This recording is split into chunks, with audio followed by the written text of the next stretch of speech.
రోజు ముక్కలే కదండి, అప్పుడప్పుడు ఆకుకూరలు కూడా తింటూ ఉండాలి. అందుకే ఈరోజు పనగంటాకు ఫ్రై అయితే చేయబోతున్నాను.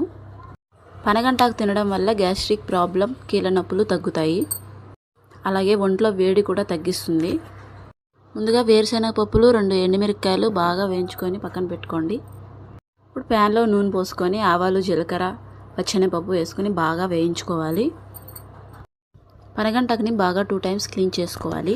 క్లీన్ చేసుకున్న తర్వాత ఇలాగా ఆయిల్లో వేసుకొని మూత పెట్టుకోవాలి. ముందుగా వేయించుకున్న వేరుశనగ పప్పులు, ఎండుమిర్చి, అలాగే దానిలో వెల్లుల్లి వేసుకోవాలి. ఉప్పు వేసుకొని ఇప్పుడు మిక్సీ పట్టుకొని పక్కన పెట్టుకోవాలి. మధ్య మధ్యలో ఆకుని కలబెడుతూ ఉండాలి, అప్పుడే బాగా ఉడుకుతుంది. ఆకులో ఉన్న వాటర్ అంతా పోయాక మనం ముందుగా ప్రిపేర్ చేసుకున్న పప్పుల పొడిని అయితే దాంట్లో వేసుకొని బాగా కలుపుకోవాలి. కలుపుకున్న తర్వాత స్టవ్ ఆఫ్ చేసుకోవాలి. దీనిని అలాగే అన్నంలో కలుపుకొని తింటే చాలా బాగుంటుంది. మీరు కూడా ఒకసారి ట్రై చేసి చూడండి.